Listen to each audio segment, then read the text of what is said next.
વલસાડના પારડી તાલુકાના મોતિયાળા ગામમાં ઉદવાડાથી ટ્યુશનથી પરત ફરતી વિદ્યાર્થીનીનો મૃતદેહ મળી આવ્યો હતો। વિદ્યાર્થીની ઉદવાડા ટ્યુશન જવા નીકળી હતી અને સાંજ સુધી પરત ફરી ન હતી, જેથી પરિવાર શોધખોળ કરી હતી। શોધખોળ બાદ વિદ્યાર્થીનીનો મૃતદેહ મળતા જ પોલીસે હત્યાનું કારણ જાણવા માટે વિદ્યાર્થીનીનું ફોરેન્સિક પીએમ કરાવ્યું હતું, જેમાં પોસ્ટમોર્ટમનો પ્રાથમિક રિપોર્ટ સામે આવ્યો છે।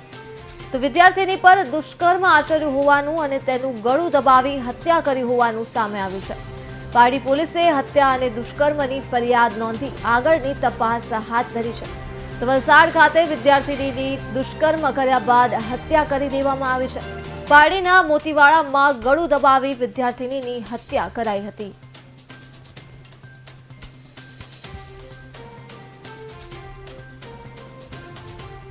પારડી પોલીસ સ્ટેશન વિસ્તારના મોતીવાડા જે ગામ છે તેના નિશાળ ફળિયા વિસ્તારની એક 19 વર્ષની દીકરી છે, એને ગઈકાલે હોસ્પિટલમાં લાવવામાં આવી હતી મોહન દયાળ, અને હોસ્પિટલ દ્વારા પોલીસ સ્ટેશને સૌથી પહેલાં વર્દી આપવામાં આવી હતી। લોકલ પોલીસ સ્ટેશન પીઆઈ અને તમામ ટીમ તાત્કાલિક હોસ્પિટલ પહોંચી ગઈ હતી અને શંકાસ્પદ હાલતમાં દીકરીને લાવવામાં આવી હતી। જે બનાવની ગંભીરતાને ધ્યાને રાખીને જે દીકરી છે એનું સુરત ખાતે ફોરેન્સિક પીએમ કરવામાં આવ્યું છે અને ફોરેન્સિક પીએમમાં આ દીકરી સાથે દુષ્કર્મ અને એની હત્યાનો બનાવ બનેલો છે એવું પ્રાઇમરી કોઝ ઓફ ડેથ મળ્યું છે। બનાવની જે પ્રાઇમરી કોઝ ઓફ ડેથના ધ્યાને રાખીને તાત્કાલિક એફઆઈઆર દાખલ કરવામાં આવી છે। મર્ડરના ગુનાની એફઆઈઆર દાખલ કરી દેવામાં આવી છે બળાત્કાર સાથે।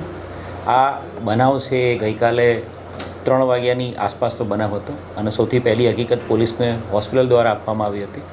બનાવની ગંભીરતાને ધ્યાને રાખીને Valsad division DYSP, Vapi division DYSP, crime branch, SOG, Vapi town, Valsad city, Valsad rural, Dungri તમામ પોલીસ સ્ટેશનની અલગ અલગ 10 જેટલી ટીમો બનાવવામાં આવી છે।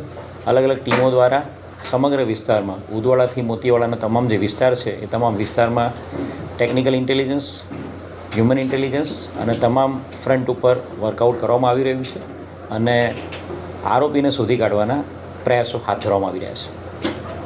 હત્યાનું પ્રાથમિક કારણ પીએમ રિપોર્ટની અંદર શું આવ્યું છે? હત્યાનું પ્રાથમિક કારણ એ જે દીકરી છે એનું ગળું દબાવીને કારણે એની મૃત્યુ આવ્યું છે અને એ જેવું પ્રાથમિક કારણ આવ્યું છે તરત જ આપણે હત્યાનો ગુનો દાખલ કરી દીધેલ છે।